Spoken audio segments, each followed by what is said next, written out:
Thank you.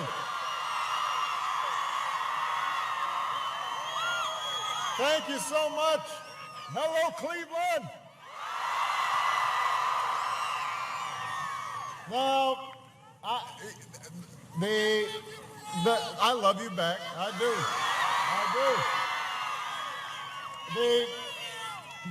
The head of the airport here pointed out that in 2012, one of our last rallies was right here. Some of you might have been there. But I gotta say, it was an amazing rally, and everybody was so enthusiastic, and it was a beautiful. It's still fired up, but the one thing I gotta say though is, since I've been in Cleveland this time, it seems like there's an extra pep in your step. I don't know what happened exactly. I don't know whether did something happen here in Cleveland?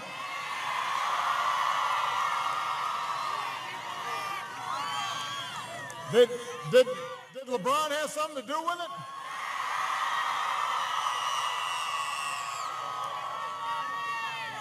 All right. Well, congratulations, everybody. Can everybody?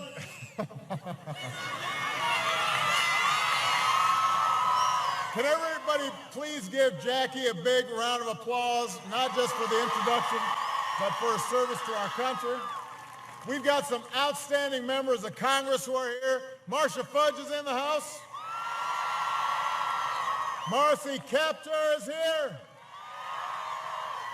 Your outstanding Mayor Frank Jackson is here. And although he's campaigning elsewhere in the state, I want to make sure we give a shout out to your former governor and the next United States Senator from Ohio, Ted Strickland.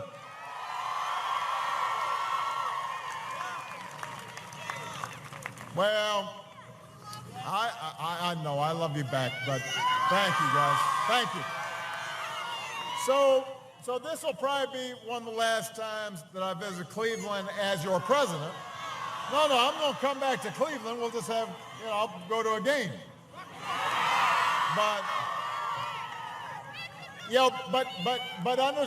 Understand, Michelle and I, our lease was only 8 years. So now we're making sure we didn't break any china, making sure Bo and Sonny haven't ruined too many carpets. We want to get our security deposit back. But we are so grateful, so blessed to have had all your support over these years, and it's been a great privilege. And I remember when we were campaigning here on that closing day, and we were in the midst of 2 long wars, putting an enormous burden on our military families. We were in the early days of what would turn out to be the worst economic crisis of our lifetimes. You had all kinds of challenges, from healthcare to climate change, where we weren't even pretending to do something about it. We were just kicking the can down the road. And I told you then, 8 years ago, that I wasn't a perfect person. I wasn't going to be a perfect president, but what I guaranteed you was that I would work every single day as hard as I could to make sure that working families all across this country got a better deal. And you gave me the honor of serving you, and 8 years later, we have fought our way back from recession. We have helped our auto industry set new records. Our businesses have turned job losses into 15 million new jobs. We've slashed our dependence on foreign oil. Hold on a second, young man. Don't be interrupting everybody. Come on. Come on, sir. Come on. Everybody's getting... Come on, everybody. let's do our little chant. Hillary, Hillary, Hillary, Hillary, Hillary.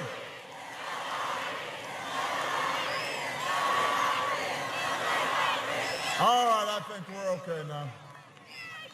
I noticed this has been happening everywhere, and I keep on telling folks, you got to organize your own rallies. Don't, you know, if you're confident about the other guy, just go to his rallies. I feel confident about my candidate. That's why I'm at this rally.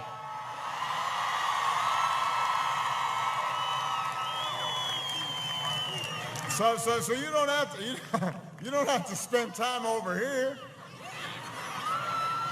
You know, go knock on some doors for your guy. That's a better way for you to spend your time. Unless you're just being paid to be here. In which case, hey, you know, everybody got to make a living. Where was I? So, 8 years ago, we were in tough situations. But because of your resilience, because of your faith in each other in this country, we have slashed our unemployment rate in half. Incomes are rising again. In fact, incomes went up last year by the largest amount that has ever been measured. Poverty is falling. In fact, last year, poverty went down faster than any time since 1968. 20 million people have health insurance who didn't have it before. The uninsured rate is now at an all-time low. We brought more of our brave troops home to their families. We delivered justice to Osama bin Laden. Marriage equality is a reality in all 50 states. By almost every measure, our economy is better than it was when we came into office. And that's not just true across the country, it's true right here in Ohio. You just look at the auto industry that was flat on its back when we came into office and now is selling the best cars in the world and is doing as well or better than ever before. And that means there are hundreds of thousands of folks here in Ohio that have benefited. So we've been busy. But I'm here to tell you, you want me to tell you? I'm here to tell you that all that progress goes out the window if we don't make the right choice right now. And it shouldn't be a complicated choice because it's a choice between somebody who is as qualified as anybody who has ever run for this office and somebody who has proven himself unfit to lead or represent this country that we love. And I've said this before, Democrats and Republicans have always had their differences.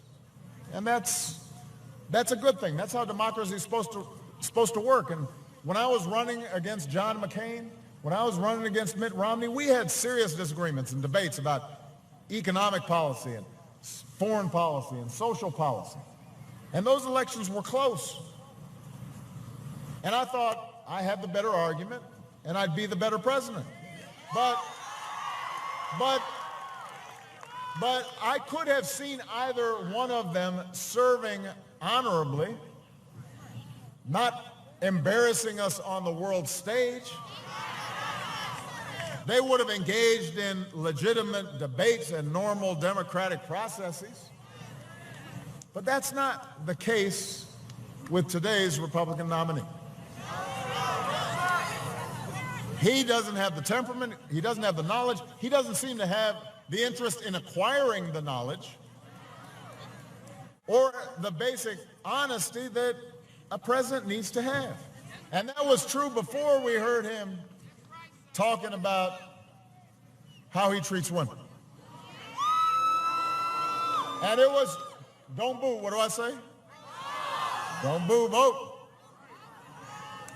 And by the way, that was true when he talked about how Muslims are unpatriotic, or when he talked about how Mexicans were rapists, or when he made fun of somebody who was disabled, or he talked about our veterans and our troops and our Gold Star Mom.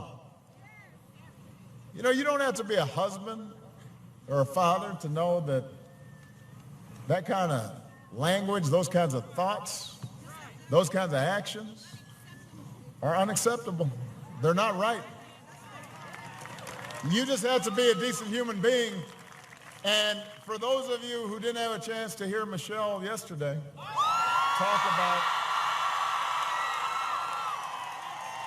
talk about what it meant to her, I could not be prouder of her. I said yesterday, this is why I married her, to improve my gene pool, so my daughters would be smarter than me. But she was sticking up. Yes, she was sticking up for women. Yes, she was thinking about the lessons we're teaching the next generation. She was also talking on behalf of men who know we're better than this. Who don't want to teach our sons the kind of things that we've been hearing on television. That believe that one of the measures of any society is how does it treat its women? How does it treat its girls? Are you treating them with respect and dignity and equality? And if you believe that we are better than what we've been hearing, the good news is, as she pointed out yesterday, there's something we can do about it. Right here in Ohio, a battleground state. Ohio's always close, and so you can go vote early right now. Early voting started on Wednesday. And I know everybody here is early voting, because otherwise you wouldn't be here. If you stood in line to get in this rally, then you got enough sense to go early vote. But for those of you who may not be here, and you don't even know if you're registered, you need to go to iwillvote.com/locate. And you can find the early vote site nearest you. Or you can request a mail-in ballot. I'm going to repeat that website, iwillvote.com/locate. This is not an infomercial. This is an opportunity for you to exercise your right to vote, your civic responsibility, the essence of citizenship. And you don't need to wait until Election Day. You have a chance to reject a dark and pessimistic vision of a country where we turn against each other, where we turn away from our role in the world. You can reject a politics of fear and resentment and blame and anger and hate. You can choose the America we know ourselves to be, a country full of courage and optimism, a country full of generosity and ingenuity. You know, we've got real challenges still. When I ran 8 years ago, I said, we're not going to solve everything in one presidency. We've got real challenges. There are folks out there who are still struggling to pay the bills. There are students who are still trying to figure out how to pay off student loan debt. There are parents who are still concerned about caring for a sick child or worried about whether they're going to be able to keep their home. Everybody's worried about political gridlock.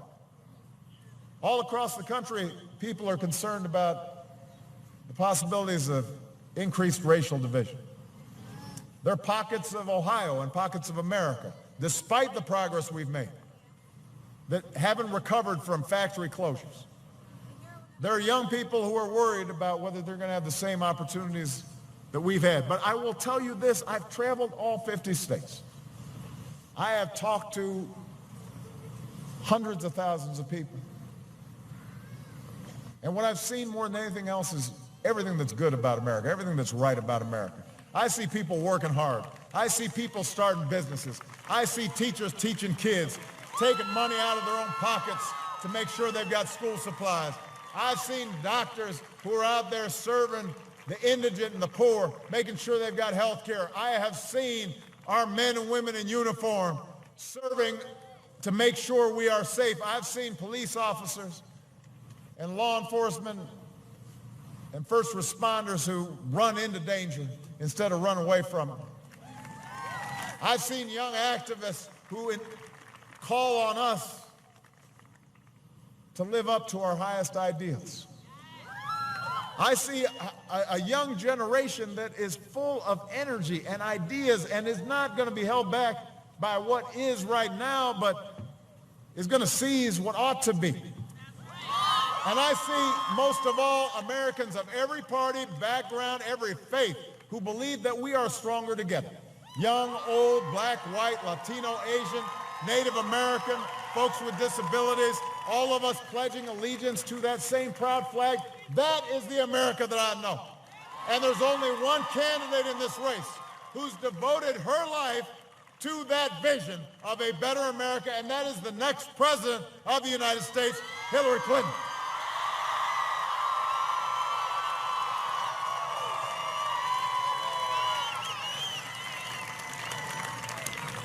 Now, her opponents made it pretty clear he's just going to drag this election as low as it can possibly go.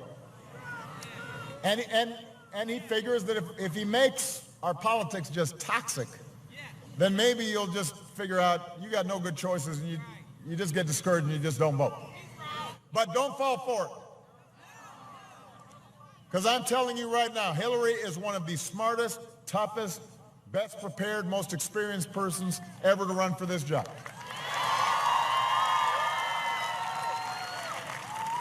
You know, there's nothing that completely prepares you for what it's like to manage a global crisis or send a young person to war. But Hillary's been in the room when those decisions were made. She's been a first lady, she has been a senator, she has been my Secretary of State, and in each and every job she has worked tirelessly and diligently, and she's listened to the American people. She's done her homework. She has performed. She knows what the decisions that a president makes mean concretely for a soldier or a veteran, for a kid who needs a great education, for a worker who's still looking for a good job or a raise or a decent retirement. Even in the middle of crisis, she keeps her cool and she pays everybody the proper respect. And most importantly, no matter how tough the odds, no matter how much people try to knock her down, she doesn't point fingers or whine. She doesn't talk about how everything's rigged. She just works harder and gets the job done and never, ever quits. She doesn't quit and she doesn't make excuses. And by the way, isn't that what you want from a president? You know, I noticed her opponent, he seems to be in the middle of the game making excuses all the time for why he might be losing. And it's always interesting to me to see folks who talk tough, but then don't act tough. Because if you're tough, you don't make excuses. You don't start complaining about the refs before the game's even done. You just play the game, right? That's what Hillary Clinton's doing. She's out there playing the game. She's just in the arena for you, fighting every single day to make sure that everybody gets a fair shake. That's what she's doing.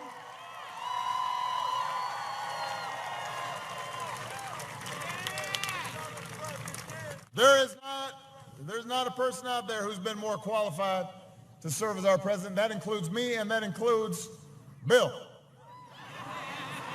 And she's going to be great at it.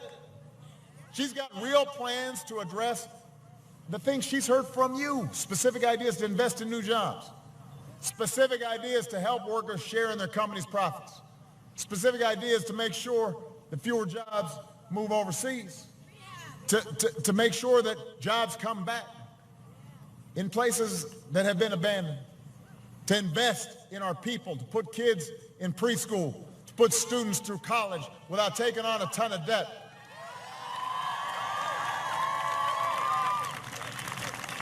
You know, her opponents may be getting headlines this week for picking fights with everybody in his own party, threatening to sue the press for stories he doesn't like. Meanwhile, you know what Hillary's doing? She's been talking about what we need to do to fight climate change. She put forward a child tax credit that would help millions of families. She wasn't complaining or whining or fighting. She was just doing the work. And that's what you want from a president, somebody who's going to sit there and do the work for you.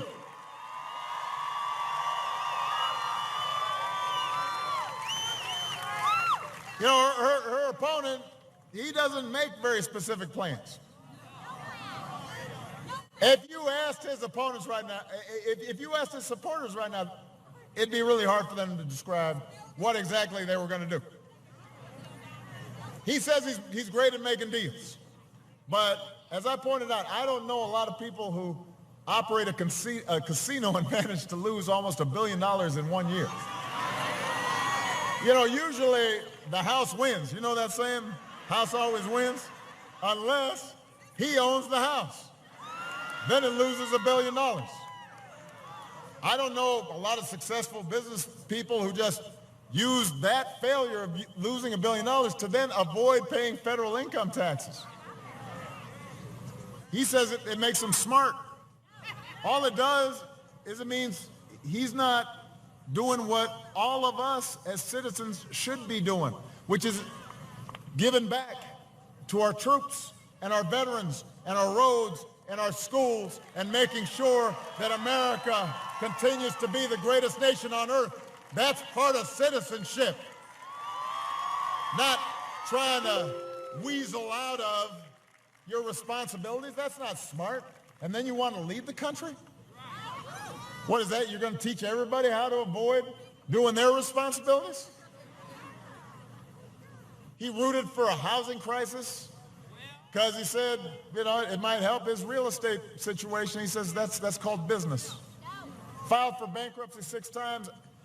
And then that allowed him to stiff small businesses and their workers that had already done work for him and that he owed money. You know, when your concern isn't the family that's worried about foreclosure or the small business that is just trying to make ends meet, you'd rather make a buck off their dreams but not being honest on the other side of your deal, then you can't claim to lead this country. You're not fit to be president of the United States. And I have to say, because he's getting some support from some working folks, and I want to say to him, look, if a guy spent 70 years on this earth showing no regard for working people, there's no record that he's supported minimum wage or supported collective bargaining or invested in poor communities, and then suddenly he's going to be the champion of working people? Come on, man. Apparently in a speech yesterday, he started talking about global elites, that there was a conspiracy of global elites. This is a guy who spent all his time hanging around trying to convince everybody he was a global elite. Talking about how great his buildings are, how luxurious and how rich he is, and flying around everywhere. And all he had time for was celebrities. And now suddenly he's acting like he's a populist out there. Man, I'm going to fight for working people. Come on, man. You want to know what somebody's going to do? Look what they've been doing their whole lives. And if you want a leader who actually values hard work and respects working Americans, if you want higher wages and better benefits and a fair tax code and equal pay for women and stronger regulations on Wall Street, then you should vote for Hillary Clinton. If you want to know who's going to keep you safe in a dangerous world, the choice is even clear. Hillary's going to make sure we finish the job of defeating ISIL. And she won't have to resort to torture or ban entire religions from our country. And she's got the knowledge and the experience and the temperament to be the next commander-in-chief. You can't have a guy who's insulted POWs and attacks a Gold Star mom and has called our troops and veterans weak and cozies up to dictators and tells our allies we might not stand by their side unless they pay up first. He may be up at 3 a.m. in the morning, but it's because he's tweeting insults to somebody who got under his skin. That's not the kind of president you want.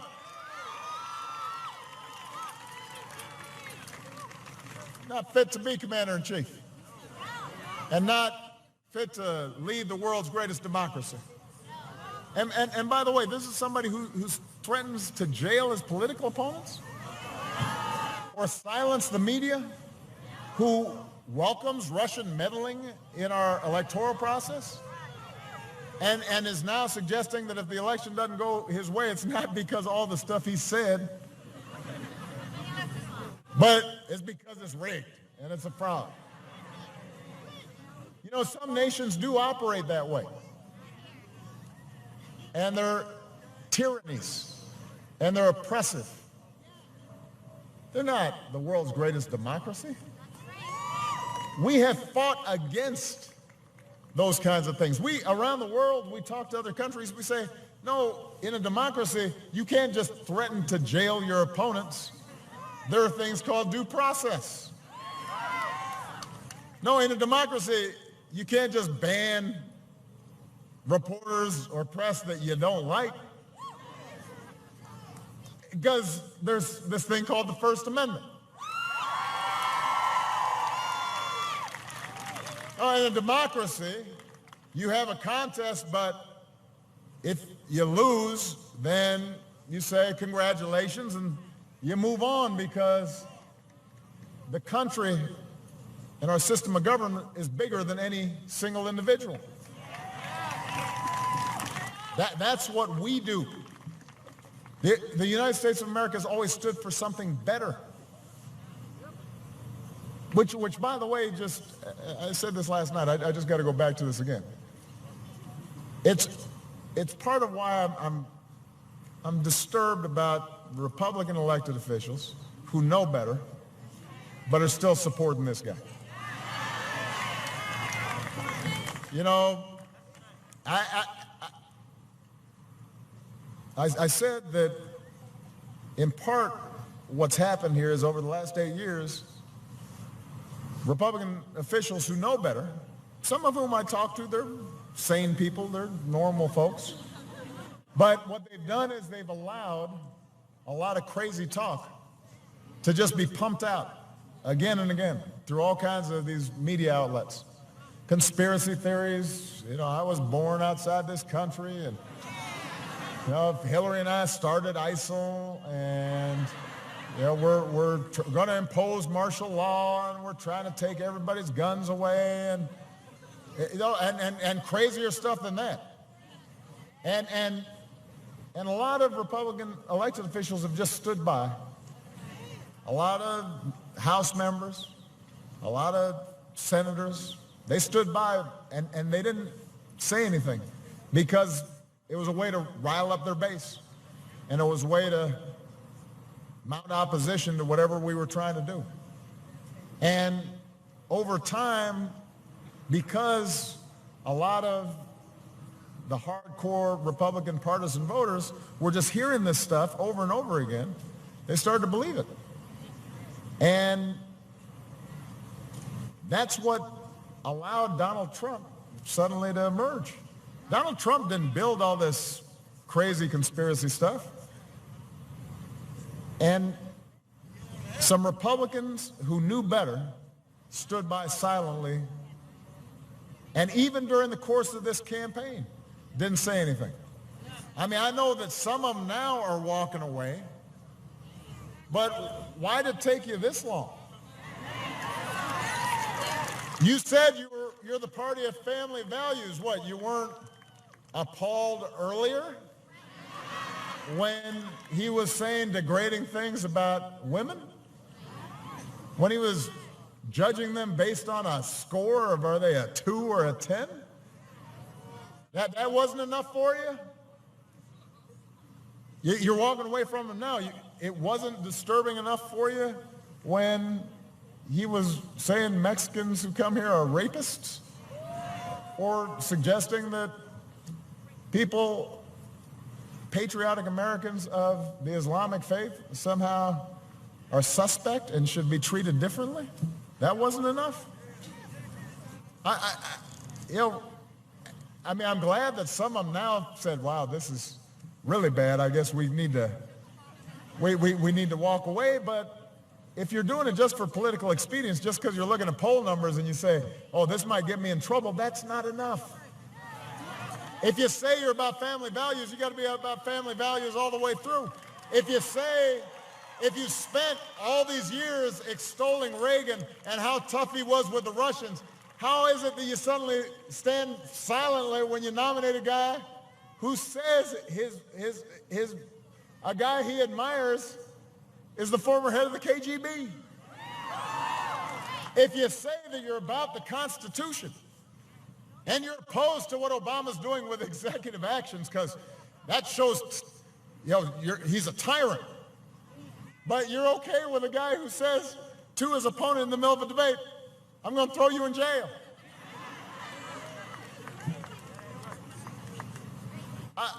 How does that work? It doesn't work. And that's why I want everybody to understand what's at stake here. One of the things I've learned these past 8 years is that progress is hard. You got to battle it out, even when you have victories, like the Affordable Care Act. It's not always perfect, and you got to work to make it better. And you take 2 steps forward on something like climate change, there are going to be folks who try to push you back, and the special interests are strong. And it is true that the country is so often divided along party lines, and it's very hard to get folks to compromise. And Hillary understands all that, but what she also knows is that if you stay at it and you work hard, good things can happen. She knows that in a democracy as big and diverse as this, we can't demonize each other. We can't just refuse to compromise. Even when we're right, we got to work with other folks. She knows that you got to listen to each other and see ourselves in each other and fight for our principles. She believes that there's common ground out there. And she believes that we can and should conduct ourselves better, that our leaders are not going to be perfect, but we should aspire to at least express the decency and goodness of the American people, not our worst impulses. We should conduct ourselves with just a basic sense of what this country is about, a certain sense of dignity. And that's not always flashy. That doesn't always grab headlines. That's not always the thing that will get you on the news. That's not always doesn't fit on a tweet. Politics doesn't always lend itself to that. But if we want progress, we got to work for it. Progress it doesn't always come right away, and we don't always get 100% what we want. But if we keep at it the way Hillary has kept at it, decade after decade, progress happens. And if you don't believe that, ask the 20 million more Americans who got health insurance today that didn't have it before. Ask all those auto workers right here in Ohio who had been laid off and thought their plant was going to shut down, and now they're working double shift because we're cranking out so many cars. Ask the proud Marine who no longer has to hide the husband that he loves. Ask the young persons who are getting more help now to pay off their student loans. Change is possible, but it doesn't just depend on one person, it depends on all of us. And so young people, especially out there, I want you to know you've been through a lot. You've grown up through war and recession and all kinds of incredible change, but I have seen in you the best in America. I see that you don't try to turn against each other. You're trying to look out for each other. I know you care about being open to the world, not turning away from it. I know that you believe in an inclusive society and an innovative society and a vibrant society, and you believe in democracy. And I see the same values in you that have always driven this country forward. Decency and honesty and hard work and civility. They are not old-fashioned values, they are timeless values. They're what binds this country together. And so even though sometimes politics can seem frustrating, even though sometimes our democracy can seem mean-spirited, you have a chance right now to reject that kind of politics. You have a chance to reject the politics of fear. You can lift again, back up the politics of hope. Let's not go backwards. Let's go forward. You got a chance to elect a woman who spent her entire life trying to make this country better. Don't fall for the easy cynicism that says your vote doesn't matter. Don't fall for what Trump tries to do and just make everybody depressed. Don't believe it. I promise you, your vote counts. Your vote matters. There was a time when folks couldn't vote, when you had to guess the number of jelly beans in a jar to vote, the number of soap bubbles on a bar of soap to vote. Folks were beaten to vote. Folks risked everything to vote. And this election, whatever the issue you care about, it could not be easier for you to vote. If you care about inequality, you need to vote. If you felt the burn in the primaries, you need to vote. You can vote for somebody who only cares about themselves or somebody who's going to fight like heck for working people. Make sure we got a minimum wage raise. Make sure we got equal pay for equal work. You care about criminal justice reform and civil rights. You can vote for somebody who has fought against civil rights for most of their lives, or you can vote for somebody who went undercover to make sure that minority kids were getting an equal shot at a good education and has never stopped fighting since. You care about the environment and climate change.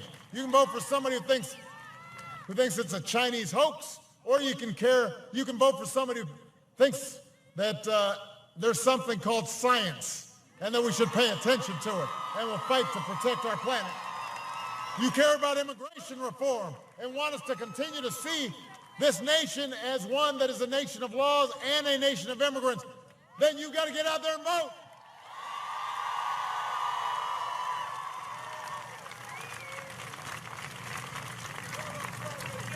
Donald Trump's closing argument is, what do you have to lose? The answer is everything. All the progress we've made right now is on the ballot. Civility is on the ballot. Tolerance is on the ballot. Courtesy is on the ballot. Honesty is on the ballot. Equality is on the ballot.